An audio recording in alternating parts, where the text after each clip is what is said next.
Shalom Bapak Ibu, saudara-saudari yang terkasih di dalam Tuhan. Kita bersyukur bahwa kita masih diberikan kesempatan oleh Tuhan untuk bersekutu bersama di ibadah tengah minggu hari ini. Mari bersama-sama kita menyiapkan hati kita untuk memasuki persekutuan ini bersama-sama dengan pujian Mengalirlah.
Bersatu dalam doa. Tuhan Yesus, kami bersyukur untuk setiap kasih dan cinta-Mu bagi kami anak-anak-Mu. Saat ini ya Tuhan, kami akan memulai ibadah tengah minggu kami. Dimanapun anak-anak-Mu berada Tuhan, kiranya Tuhan mengetuk hati mereka dan Roh Kudus hadir di sana. Biarlah ketika kami berkumpul bersama-sama, kami boleh terus belajar untuk menjadi anak-anak yang takut akan Engkau. Di dalam nama Tuhan Yesus kami berdoa dan juga bersyukur. Amin.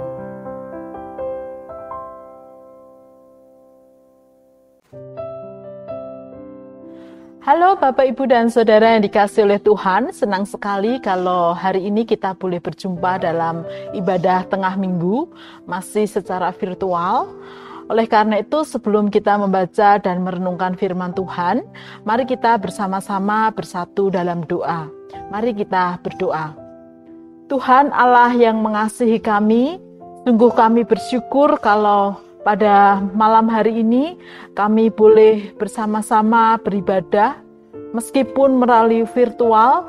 Kiranya hadirat Tuhan tetap kami rasakan. Kami menyerahkan pembacaan dan merenungan firman Tuhan pada saat ini ke dalam tangan kasih dan kuasa-Mu. Urapi setiap kami dengan kuasa Roh Kudus-Mu sehingga kami boleh memahami kebenaran firman Tuhan dengan benar dan mempraktekkannya dalam hidup hari lepas hari. Di dalam nama Tuhan Yesus kami berdoa dan mengucap syukur. Amin. Bapak, Ibu, dan Saudara yang dikasihi oleh Tuhan, saya akan membacakan firman Tuhan dari kitab Yosua pasal 17 ayat 14 sampai ayat yang ke-18. Kitab Yosua pasal 17 ayat 14 sampai ayat yang ke-18. Demikian firman Tuhan. Berkatalah Bani Yusuf kepada Yosua demikian, mengapa engkau memberikan kepadaku hanya satu bagian undian dan satu bidang tanah saja menjadi milik pusaka? Padahal aku ini bangsa yang banyak jumlahnya, karena Tuhan sampai sekarang memberkati aku. Jawab Yosua kepada mereka, kalau engkau bangsa yang banyak jumlahnya, pergilah ke hutan dan bukalah tanah bagimu di sana di negeri orang Feris dan orang Refaim. Jika pegunungan Efraim terlalu sesak bagimu. Kemudian berkatalah Bani Yusuf, pegunungan itu tidak cukup bagi kami, dan semua orang Kanaan yang diam di dataran itu mempunyai kereta besi, baik yang diam di Bet-Sen dengan segala anak kotanya maupun yang diam di lembah Yisrael. Lalu berkatalah Yosua kepada keturunan Yusuf, kepada suku Efraim dan suku Manase, engkau ini bangsa yang banyak jumlahnya dan mempunyai kekuatan yang besar. Tidak hanya satu bagian undian ditentukan bagimu, tetapi pegunungan itu akan ditentukan bagimu juga. Dan karena tanah itu hutan, haruslah kamu membukanya. Kamu akan memilikinya sampai kepada ujung-ujungnya, sebab kamu akan menghalau orang Kanaan itu sekalipun mereka mempunyai kereta besi dan sekalipun mereka kuat. Amin. Demikian jauh pembacaan firman Tuhan kita pada malam hari ini. Bapak, Ibu, dan Saudara yang dikasihi oleh Tuhan, di tengah pandemi ini, apakah kita semua, Bapak, Ibu, dan Saudara-saudari serta anak-anak, sudah mempraktekkan 5M yang dianjurkan oleh pemerintah, yaitu memakai masker, kemudian mencuci tangan dengan bersih, menjaga jarak, minimal 2 meter, kemudian mengurangi mobilitas, dan mengurangi kerumunan. Bapak, Ibu, dan Saudara, saya kira pelaksanaan 5M ini tentunya berguna tidak hanya untuk kita, tetapi juga orang-orang di sekitar kita. Artinya, kalau kita mau mengupayakan secara disiplin, maka tidak hanya memberkati kita, tetapi juga orang-orang di sekitar kita. Demikian juga Bapak, Ibu, kalau boleh saya bertanya, apakah Bapak, Ibu, dan saudara-saudari sudah divaksin? Ya, kalau belum, bersabar menunggu giliran. Dan kalau sudah ada kesempatan, apakah Bapak, Ibu sudah berani divaksin? Atau karena tidak berani, Bapak, Ibu tidak mau divaksin? Ya, vaksin adalah salah satu upaya yang dilakukan oleh pemerintah dalam juga mengatasi pandemi ini. Oleh karena itu, mari siapkan diri, ya, harus berani untuk divaksin. Bapak, Ibu, saya sudah divaksin dan tidak sakit kok. Dan sekarang justru membantu untuk melindungi diri. Bapak, Ibu, dan Saudara yang dikasihi oleh Tuhan, kitab Yosua ini diambil dari nama salah satu tokoh besar dalam perjalanan bangsa Israel di dalam perjanjian lama, yaitu Yosua. Tokoh yang dipilih oleh Tuhan menggantikan Musa untuk membawa atau memimpin bangsa Israel merebut dan menduduki tanah perjanjian, yaitu tanah Kanaan. Tanah yang dijanjikan oleh Tuhan kepada Abraham, dan keturunannya. Yosua sendiri berarti Tuhan menyelamatkan. Seiring dengan nama itulah kitab Yosua ini menggambarkan bagaimana Allah menyelamatkan dan menepati janji yang telah diucapkannya.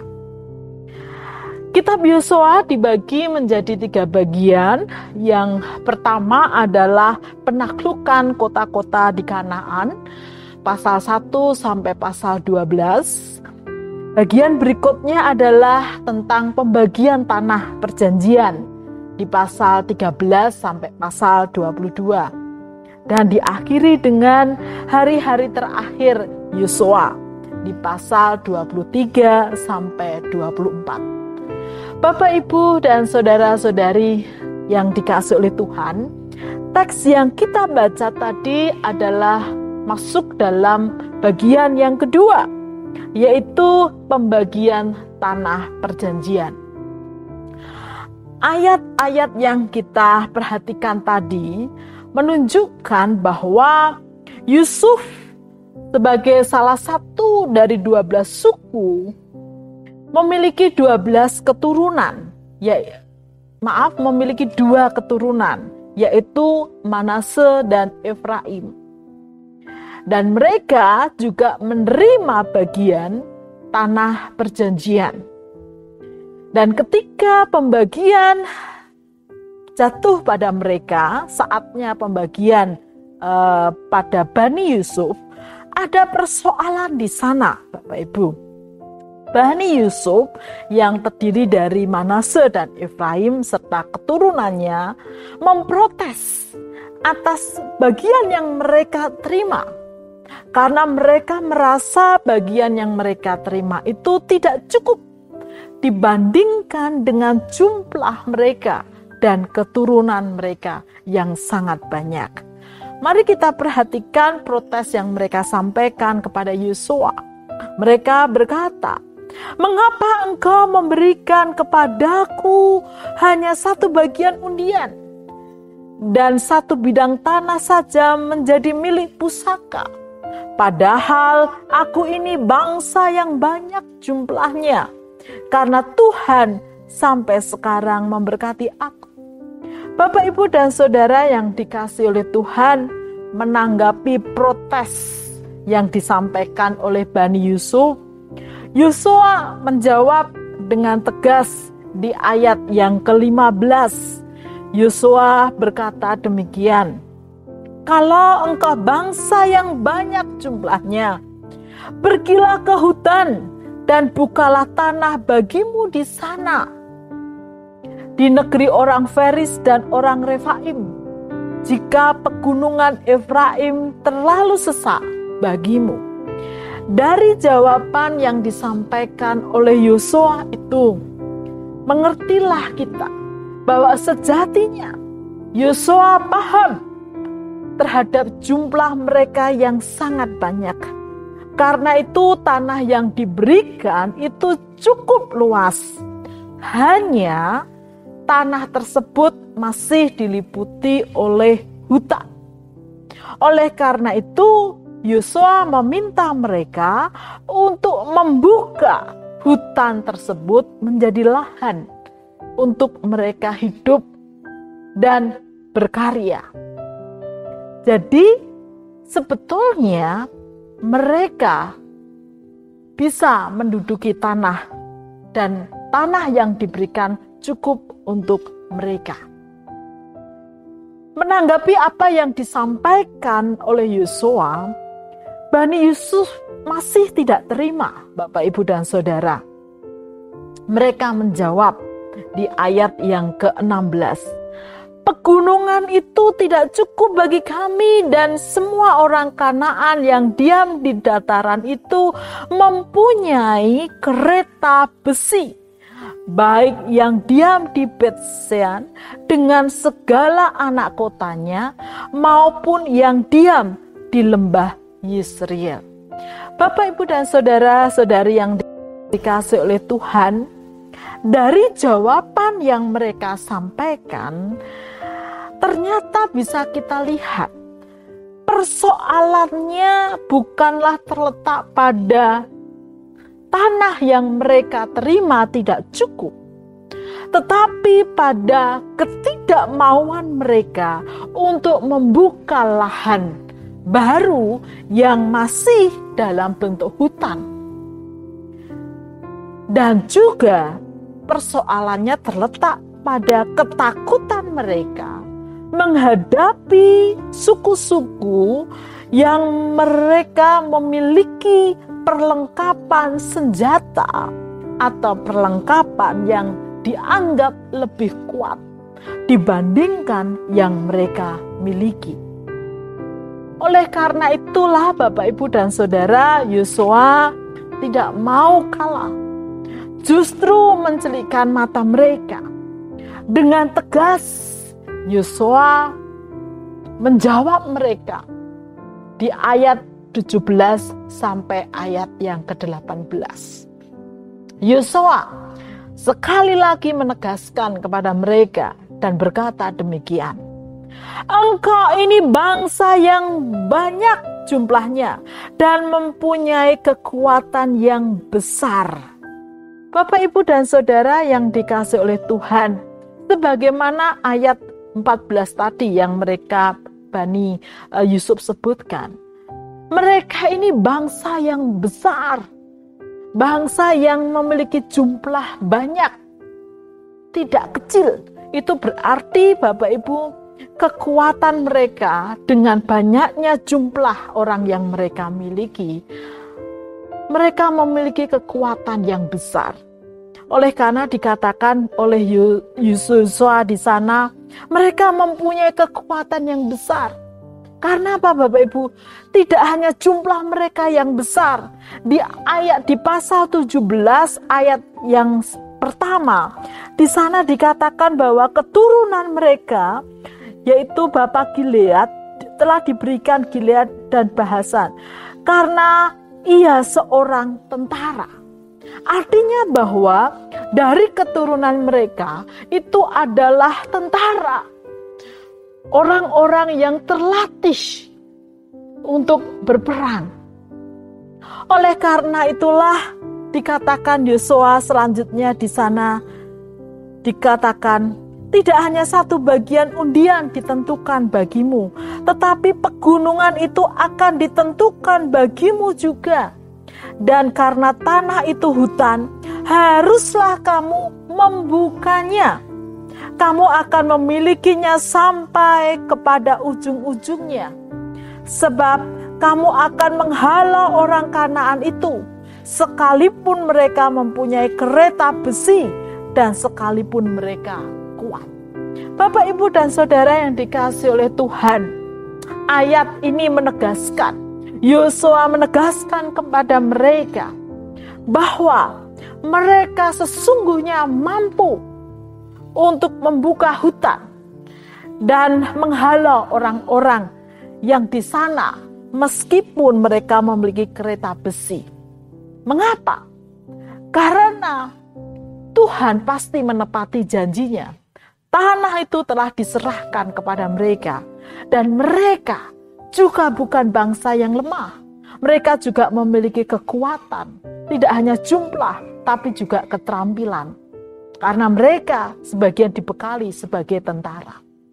Bapak, Ibu, dan Saudara yang dikasihi oleh Tuhan, perikop ini diakhiri dengan pernyataan Yosua yang tadi saya bacakan di ayat 17 sampai 18 titik.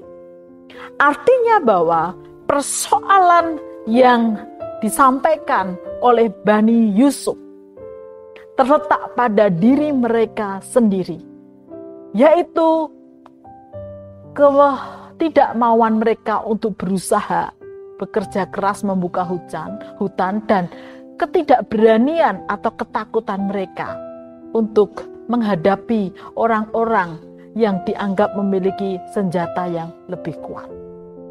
Oleh karena itu, untuk menyelesaikan persoalan itu, Yosua dengan tegas mau tidak mau, mereka harus mau melakukan apa yang diperintahkan oleh Yosua.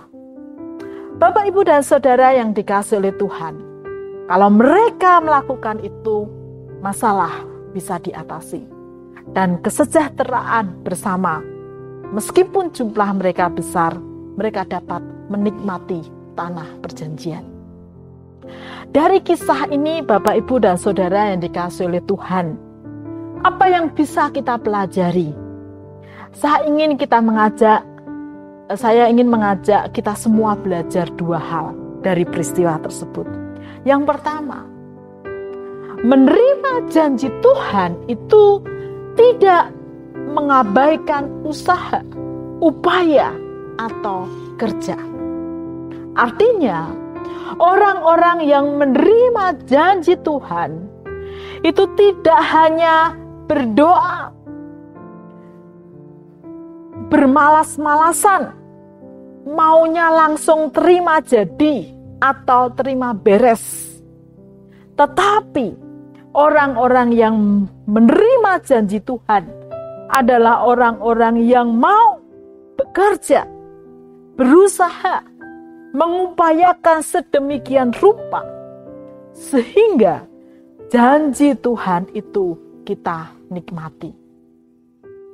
Yang kedua, Bapak, Ibu, dan Saudara, menerima janji Tuhan itu memiliki keberanian di tengah kerentanan atau keterbatasan. Ada banyak hal di luar diri kita yang lebih besar. Bisa orang-orang lain. Ada di sekitar kita ini banyak orang yang lebih sukses, lebih berhasil, lebih tinggi kedudukannya, lebih kaya, dan lain sebagainya. Ada tantangan, masalah besar yang harus dihadapi.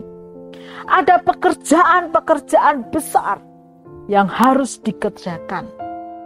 Bahkan pandemi yang sedang kita hadapi bukanlah masalah kecil. Pandemi COVID-19 adalah hal yang sangat besar di luar diri kita yang harus kita hadapi. Hal-hal besar yang ada di luar diri kita itu bukan berarti kita tidak bisa melakukan apa-apa.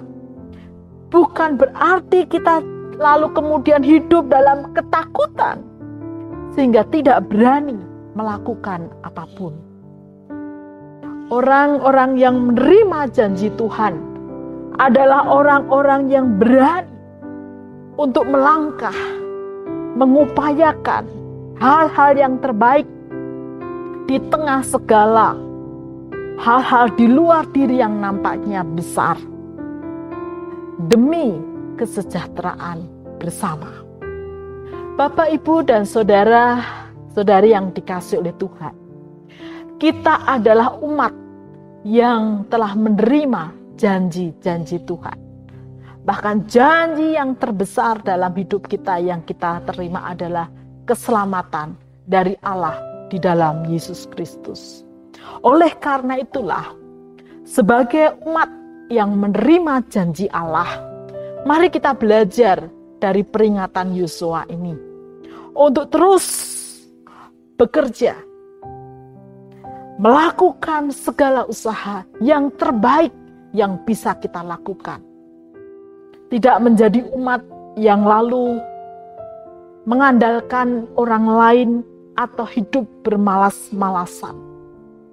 Mari sebagai umat yang menerima janji Allah, kita sadar kita penuh dengan keterbatasan dan kerentanan. Tetapi kita punya Allah yang maha kuasa, yang janjinya adalah ya dan amin. Oleh karena itu, mari kita terus berani melangkah, melakukan yang terbaik yang bisa kita lakukan. Sehingga hal besar apapun yang Tuhan izinkan kita hadapi, kita akan tetap dimampukan untuk melewatinya. Karena kita apa? Berani. Karena kita memiliki Allah yang senantiasa menepati janjinya. Kiranya Tuhan menolong kita menjadi umat yang terus berkarya, terus berani karena kita punya Tuhan. Amin. Mari kita berdoa. Terima kasih Tuhan untuk kebenaran firman-Mu yang boleh mengingatkan kepada kami bagaimana kami hidup sebagai umat yang menerima janji Allah. Kiranya kami boleh terus bersemangat untuk berkarya, bekerja, memberikan hasil yang terbaik, dan juga berani menghadapi setiap tantangan-tantangan yang ada, sehingga kami boleh menikmati janji-janji Tuhan. Di dalam nama Tuhan Yesus kami berdoa. Amin.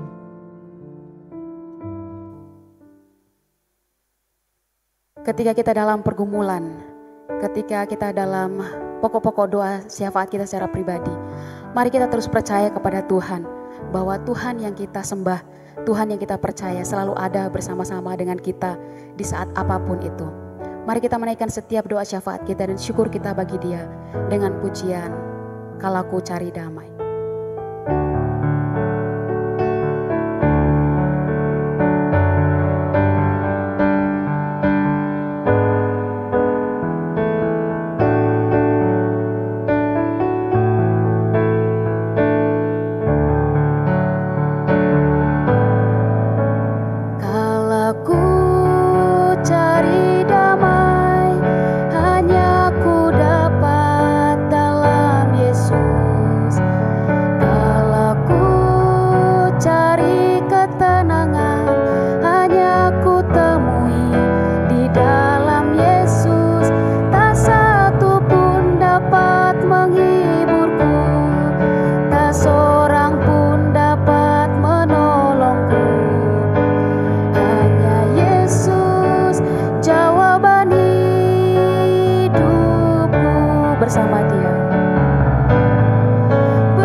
Bapak, Ibu, dan Saudara, mari kita menaikkan doa syafaat kita. Mari kita satu dalam doa. Tuhan Yesus, kami bersyukur untuk segala berkat yang Tuhan limpahkan atas hidup kami. Kami bersyukur di tengah pandemi ini, toh Tuhan tetap memelihara kami. Namun kami terus berdoa untuk saudara-saudara kami yang terkena COVID-19, baik mereka yang menjalani isolasi mandiri di rumah atau di rumah sakit. Tuhan kiranya menguatkan setiap mereka, karena sesungguhnya Tuhan tidak pernah meninggalkan mereka. Tuhan terus ada bersama-sama dengan mereka. Berikan Tuhan keberanian kepada mereka untuk terus bersemangat untuk menjalani hari-hari meskipun mereka di tengah kondisi fisik yang lemah. Kami percaya kekuatan Tuhan akan terus mengalir atas mereka. Kami juga berdoa Tuhan untuk bangsa dan negara kami. Di tengah-tengah masa pandemi ini, ada begitu banyak pergumulan yang harus dihadapi. Oleh karena itu kami terus memohon anugerah-Mu atas para pemimpin bangsa kami, agar mereka diberikan hikmat surgawi, sehingga dapat melakukan tugas dan tanggung jawab mereka dengan baik. Berkati para pemimpin bangsa kami dari pusat sampai ke daerah-daerah. Dan secara khusus kami berdoa untuk para pemimpin daerah-daerah, mulai dari RT, RW, kelurahan, kecamatan, bahkan setiap kota. Ada begitu banyak masalah yang dihadapi di setiap daerah. Kiranya para pemimpin daerah sungguh-sungguh melakukan tugas yang sudah Tuhan percayakan kepada mereka dengan maksimal untuk mendatangkan kesejahteraan warga masyarakat di daerah masing-masing. Juga lindungi mereka Tuhan, agar mereka terhindar dari segala macam godaan, cobaan, sakit, penyakit. Kami mohon anugerah-Mu untuk mereka, termasuk pemimpin yang ada di kota Salatiga ini. Kami berdoa untuk Bapak Wali Kota kami yang sedang menjalani isolasi mandiri bersama keluarga. Kiranya Tuhan memulihkan dan Tuhan yang menyembuhkan, sehingga Bapak Wali Kota sekeluarga boleh kembali melakukan tugas dan tanggung jawabnya dengan baik. Kami berdoa Tuhan untuk setiap jemaat-Mu yang mengalami pergumulan di tengah pandemi ini. Mereka yang masih mencari pekerjaan, mereka yang harus bekerja keras untuk mencukupkan kebutuhan keluarga. Mari Tuhan, Engkau berikan berkat-berkat dan Engkau berikan semangat kepada mereka untuk terus bekerja, pantang menyerah, dan mereka boleh menikmati anugerah Tuhan. Berkati juga Tuhan untuk keluarga-keluarga yang di masa pandemi ini memiliki persoalan relasi antar suami istri, orang tua anak-anak, juga antar saudara. Apapun alasan yang menyebabkan persoalan mereka, di tengah menyelesaikan persoalan itu, kiranya mereka boleh mengandalkan Engkau, mendengarkan suara Tuhan dan tuntunan Tuhan, supaya setiap persoalan boleh diselesaikan sesuai dengan kasih karunia Tuhan. Berkati juga untuk anak-anak sekolah yang menikmati liburan pada minggu-minggu ini. Kiranya waktu liburan ini sungguh-sungguh mereka gunakan dengan baik dan menjaga diri di rumah supaya mereka tetap sehat dan melakukan aktivitasnya. Kami menyerahkan orang tua masing-masing agar dapat memantau anak-anak mereka untuk mempraktekkan protokol kesehatan secara disiplin. Kami menyerahkan Tuhan untuk setiap anak-anak Tuhan yang terus berjuang di tengah usaha mereka. Kiranya Engkau terus menolong mereka, baik mereka yang menjalankan usaha di rumah, di tempat usaha, di pasar, maupun di tempat-tempat yang lain. Di tengah situasi perekonomian saat ini, kiranya Tuhan terus menolong dan memberkati setiap umat-Mu. Demikian pun setiap jemaat yang Tuhan percaya untuk bekerja di swasta maupun di lembaga pemerintahan. Kiranya mereka juga diberkati Tuhan, menjadi pekerja-pekerja yang baik, menghadirkan damai dan sejahtera, dan memberikan teladan yang baik pula di lingkungan tempat mereka bekerja masing-masing. Kami menyerahkan untuk pelayanan gereja-Mu di tempat ini. Kiranya Tuhan juga terus memberkati, sehingga pelayanan-pelayanan yang dikerjakan boleh membawa kemuliaan bagi nama Tuhan. Berkati untuk setiap hamba-hamba Tuhan, majelis jemaat, setiap pengurus komisi yang ada, dan cabang-cabang, kiranya Tuhan memberkati. Kami menyerahkan seluruh hidup kami Tuhan ke dalam tangan kasih-Mu. Terima kasih untuk persekutuan yang sudah boleh kami lakukan melalui virtual pada hari ini. Di dalam nama Tuhan Yesus kami berdoa. Amin.